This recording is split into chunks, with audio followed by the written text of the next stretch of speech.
So after you have made your little thumbnail and you have your composition of what you'd like to do, so I'm really just concentrating on my poppies today and some of the hills, the trees, and I have one barn I've chosen to put on this painting. There are more barns, but you don't have to put them all in there. It's whatever you want to do. I kind of go a little simpler.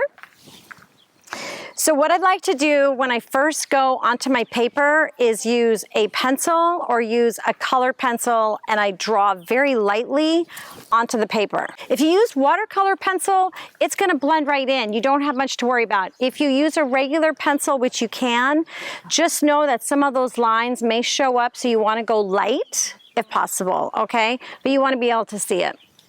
What I like to do when I do any type of landscape is I don't want to put my horizon line in the exact center of my page. I want to put it up a little higher or a little bit lower. The reason I'm going higher today is because I want more poppies to be in my fields. So what I'd like to do first is I draw the outline of my poppies. Now I am not trying to make everything realistic. I'm using my style, which is a little bit more whimsy. It's a little bit more fun.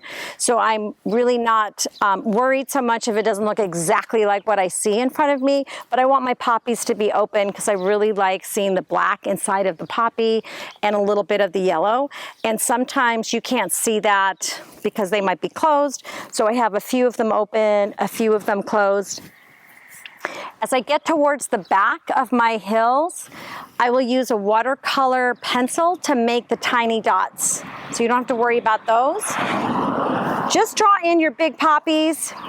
If from where you're sitting, they're closed, you can also paint them if they were more of a portrait and you're looking straight on, or you could look at some poppies and get inspiration from looking down at them. It doesn't really matter. There's no rules at all. This is just fun watercolors.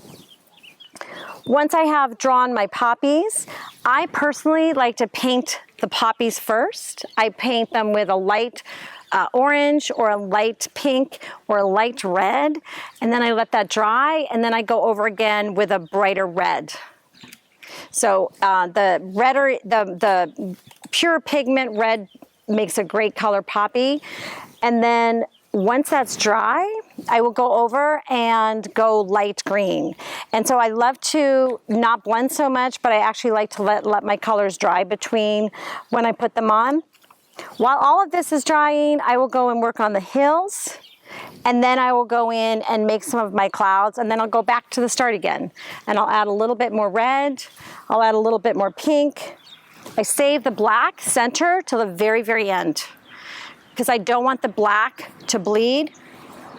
One thing to be really careful of is when you do your green around the edges, I want you to go almost to the edge, but not touching the red. If you touch the red while the red is wet, it will turn to mud. So you just want to go as close as you can to the edge, and then later you can go even closer until they're touching.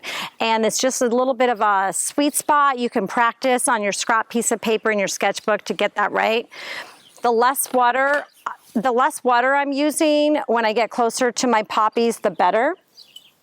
And so when I'm painting this style, I don't paint wet on wet. I have a little bit of water on my brush. I dip into my colors and I go straight to this dry piece of paper. You can completely experiment and you can have the whole piece of paper wet and do the same thing. That's just a preference. The less water, the brighter your colors are going to be because they're going to be more opaque. Does that make sense to everybody? Does anybody have a question? Once I've sort of done maybe 5 or 6 layers and things have dried, I'll go in and I'll start to make the details with the stems.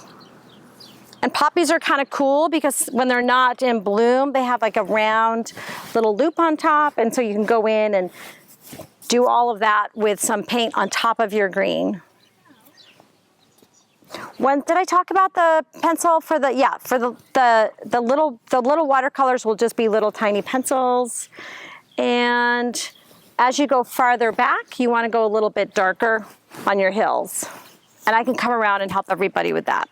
This is the finished poppy field painting that we did in class. And so when we were in the fields, we did a lot of watercolors, but when we came back, we actually added some mixed media tools on top.